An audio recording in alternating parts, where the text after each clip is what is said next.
Let's now move on to the area of research. I mean, you've both traveled together. You've done a lot of research within the area of within your organization at the moment, within the areas of Egypt and Jordan. Why in particularly these, or why in particular those two countries? Why did you not choose like America or Canada or I don't know, maybe Saudi Arabia or somewhere like that? It's a good question, and I am asked these questions every time I'm in one of those countries. The situation in the UK or Canada or America is no better than Middle East. I was quite surprised, to be honest. In Jordan, the gender equality statistics were better than UK in some aspects. However, all of the countries all around the world are lacking behind in gender equality and gender equity, like Angela said before. A reason why these countries in particular, we being academics are pragmatic. We have to work where the money is. This research is quite intensive. We have to have researchers in different parts of the world who collect data, who do focus group workshops. We have to do questionnaire analysis and then presenting this data together. So it has to be a funded research. Otherwise, it makes it very difficult to carry out voluntarily. We were lucky that British Council launched a Going Global Partnership campaign under which it released different firms, and they focused more on Jordan and Egypt in the beginning. But now they have included a few more countries in their list of recipients, like Pakistan and Brazil. I'm quite happy to tell you that we have also won 2 projects with them just last month. So now we have 5 projects Congratulations. in total. Thank you. Does this extend your research then? Or is this a separate project? Definitely. They are separate projects, but they're all on the issue of gender equality. And I will go through them with you briefly to show how they are different, but still linked together, and the challenges and the barriers that we are seeing in all these different projects. Majority of them are similar, unfortunately. So recently we have got these 2 projects, and now we have a partner from Philippines. Although it is not funded, but they are willing to share the data with us on the statistics of gender equality in Philippines. So our plan as academics, as educators, is to collect this data together later on and then do some comparative analysis between different regions. Because if you look at these countries, they are quite different. For example, Brazil from the UK or Jordan from Philippines.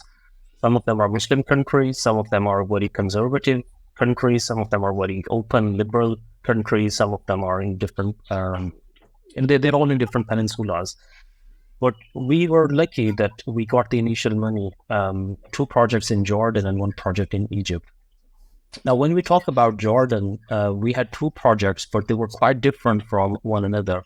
First project was about furthering the gender equality in the higher education and leadership via the societal and the structural changes. Because Jordan has 30 universities, out of which only 3 universities have female vice chancellors. And if we combine all the deanry roles, for example, there were about 360 deans in total in those universities, out of which 16 were female only. Wow. Previously, we talked about the example of Zaha Hadid and having successful women at senior leadership position and how it can inspire the young female workers or academics or any sector to look up to them and work towards them. So it was important to work on this issue. And the second project that we have, and Professor Angela is leading on that, is called Leveling Up STEM.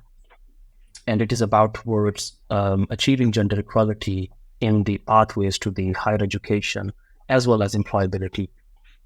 Because what I was talking previously, that there are certain sectors like midwifery, childcare, secretaries, these are mostly female-dominated sectors. And one of the reasons behind it is thought to be that women participate less in the STEM sector. So science, math, education, they do not go into those sectors in particular, which is not really true. We found out in these universities that 60% of the students in most of the Jordanian universities in STEM subjects were women.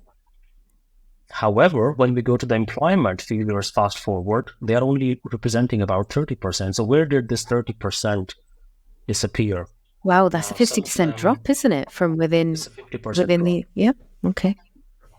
And in some sectors, it is even worse. So I'm just talking about the average. So for example, in construction, it will be way down. It will go probably 2, 3, 4, 5%. Whereas some sectors can go up. But if you look at average, about 50% of them do not participate in the employment as they were doing in the education. And they were doing better than males, I have to admit. I'm a teacher myself. I have students of all genders, and I see women outperform men in the education. But when it comes to industry, what happens that we have lost these 50%. So it was important to carry out this research, ask these individuals themselves. Now, many women just do not want to work. They have family to look after. They get married. It is their choice. Absolutely no problem with that. But when there are other structural issues related to discrimination, when they are being hired because of the maternity leave, their family responsibilities, the societal issues, the cultural issues. So it was important to investigate those in detail, and we were fortunate enough to have this funding from British Council in Jordan. So in Jordan, we are talking about only 2 very small topics of gender equality in leadership and then STEM. And you can imagine there are thousands and thousands of different topics which needs to be investigated, but we had to start somewhere. And similarly in Egypt, this is a project which I'm leading on. It is the gender education and career, where we are proposing the improvement in transitions for women from higher education to employment. Now, that is a subject on its own, and it's a huge problem because, like I said, females usually outperform males when they are in education, but when it comes to employment, the numbers are very low. So what actually acts as barrier or a list of barriers in that transition? So that was a topic on its own, and we have carried out our project. We are almost towards the end of it, and we have found so many things related to the law, the policy changes, the discrimination, the religious misinterpretations in the country, the managerial implications, societal implications, economic factors as well. So all these things we have found out. We are right now in the process of publishing these in open access journal articles so that it is available, this data is available to everyone around the world for free. We have found out problems which are very deep-rooted, which are interconnected. Unfortunately, many of them are linked to the economic conditions in those countries. So at the end of the day, we will be able to compare the situation in Jordan, in Egypt, Pakistan, Brazil, and see how similar the problems are or how different they are in different contexts. What causes them? Either it is only economic factors or the religion or the society or the family issues. And what we found out was a bit scary. When we were doing our research in Jordan and Egypt, we were seeing more barriers related to discrimination and queen bee syndrome, men given more opportunities than women and so on. But when we went into, for example, Pakistan, this is where I'm from originally, 1 in 3 women, they face violence around the world. So these are about 33% of women around the world, they face violence. Whereas in Pakistan, according to the World Economic Forum's report, about 70% of women reported that they faced violence. So when you compare it with the international numbers, it is very scary. And in certain countries, the cost of violence against women can reach up to 3.7% of the GDP. So you see, it is not only an individual subject where it hurts the person, it also affects the country as a whole, because people are then discouraged to move forward and contribute towards the development of the country itself. So we are working in Pakistan on having more safer campuses where they can get education and creating more safe learning spaces so that everyone is given equal opportunity to excel, either in education or in employment. Unfortunately, in these countries, there has not been a lot of work which is being done, which is good for us. Reason being is that we can be the I don't want to say pioneers in this research, because there has been some work done, but we are talking about particular issues, violence in universities in Pakistan or leadership in universities in Jordan. So we are talking about very narrow focused topics on which there has been no research done. So we are quite fortunate in that way that we are able to explore it, because if we cannot see something, we will not be able to fix it. So the first step is identification and exploration. That is what we are doing. Yeah. And talking about identification and exploration and just taking it a step back as well, you mentioned that you have people on the ground in the different countries doing and conducting the research. How exactly do you get that physical research? Because again, there might be some kind of diversity issues here. If you've got someone on the ground locally, they're still in that box. Are they going to be conducting the research from the point of view that you want, or are they conducting it from their local perspective, not having seen it from the bigger picture? Do you not worry about these kind of things when you get receiving your stats, or how do you kind of oversee that part? Obviously, that is an issue. We perceive things differently in the UK, and the people there might perceive them slightly differently, like you say. However, Angela and I have both been teaching project management for a very long time, so we are not too bad at managing these projects. We also have got some strict guidelines into how the project will be carried out over the next 1 year or 16 months. And we have regular meetings with them. We visit them physically, and we invited our Egyptian and Jordanian PIs to join us in the UK to have sort of a dissemination event. So we keep a lot of physical interaction along with the virtual meetings to make sure that we are both on the same boat, and what we are talking is what we promised in the project initially.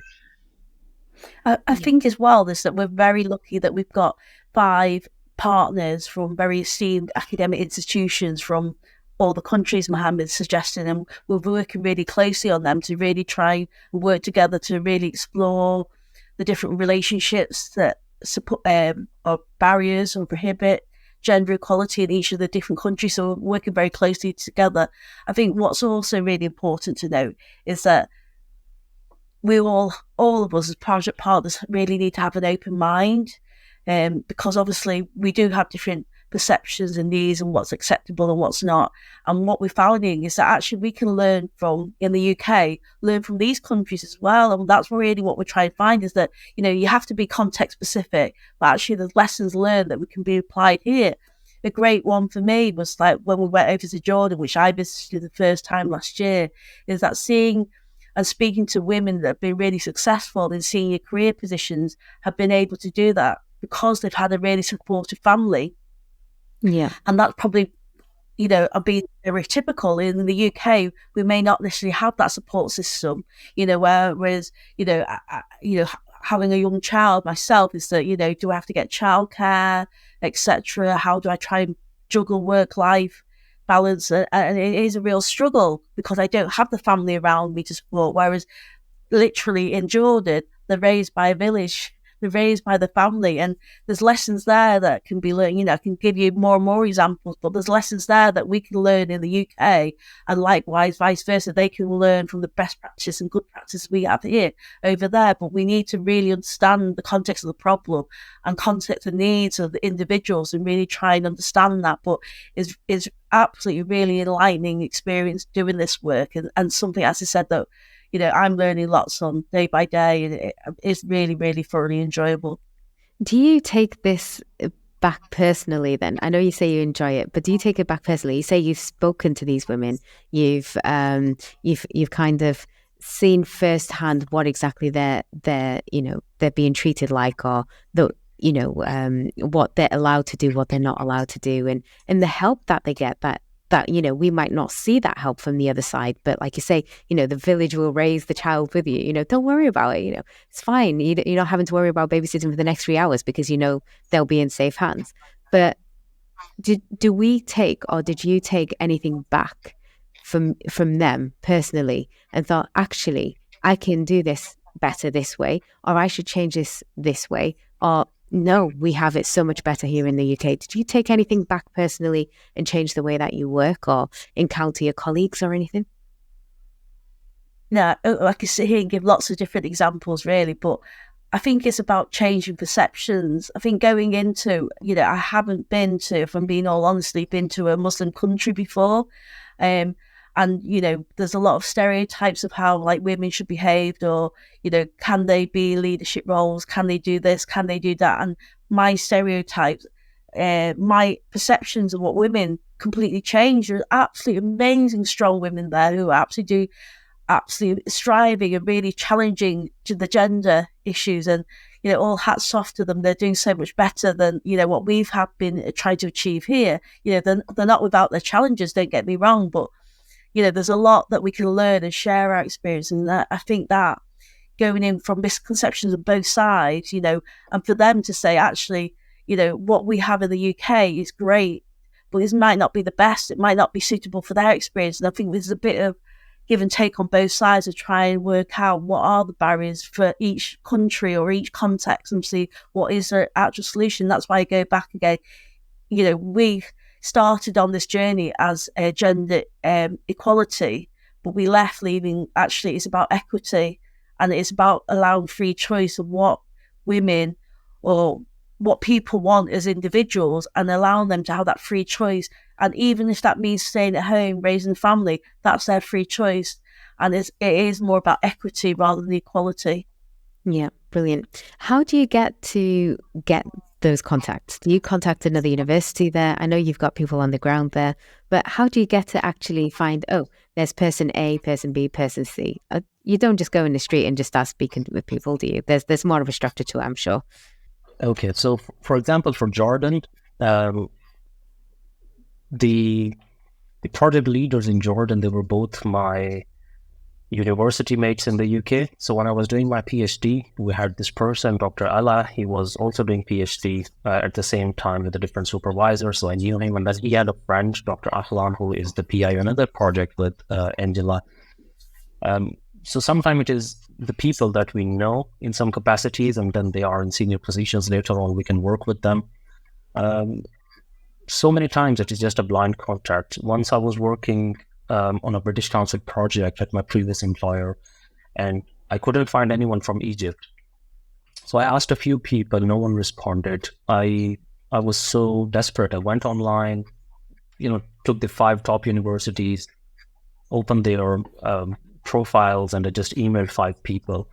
The first person that I emailed, Professor Iman, she replied back in like 10 minutes, happy to work on it. And it's been 4 years I have been working with her. We have won several projects, and she has called me. She has made me her son as well. So I've got 2 mothers now, and my actual mom is very jealous of that. But it was more than just a random email, and now we have got such good terms, and we have delivered so many successful projects together as well. So it's a bit of both. We attend conferences where we find these people. We have contacts because they work with us or they studied with us. But sometimes it is just a blind email which lands with the right person, right time, and we start working with them. Yeah, I'll say we're in a very lucky position because obviously, as Mohammed and I have worked more and more in this area the last few years, we're publishing more and more papers, and people are actually approaching us now to see that the work we've done, as Dr. Mohammed mentioned before, seeing that the work he was doing and his presentation in the Philippines, people have been contacting him. So it goes both ways. So we're in a very fortunate position, a really exciting position to really continue and grow this area of research. That goes to show how much your commitment has gone worldwide and has gone viral and has gone, it's impacting a lot of people, and hopefully you'll have a lot of impact to come on generations to come with the research that you're finding out. So just a quick question then, in terms of the research and what happens to that research. So you conducted the research, you get some findings. Do you publish them as papers, I'm assuming, and then what happens after that? Is that just a line, or does the government take it on board and have a look at it? What happens to that data? You've worked so hard on that. What happens next? I think it depends on different contexts. Obviously, from our side, is that we thrive on developing academic papers and further pushing and gaining more money and research grants to grow this work. I think the issue is from other countries is that working with or engaging with the right people in these other countries to try and make policy changes. And we're extremely fortunate that many, for example, the British Council or the head of the British Embassy have attended the workshops that we've run in different countries. And we're hoping that to build relationships and work with them to really try and change policies and change strategies and embed whole lasting changes. And I think it's really important just to keep shouting and talking in different forums, really, like this podcast, which is great, to really keep the noise and the momentum about this really important area. And I think there, slowly and slowly, we will make changes. I think we've got to remember, for example, gender equality is probably one of the world's longest standing challenges. You know, we're still the situation. Always a hot topic. 2024 right now, and we still haven't tackled the problem. You know, so there's a long way to go. We've been a long way, don't get me wrong. We've travelled, you know, women can now vote.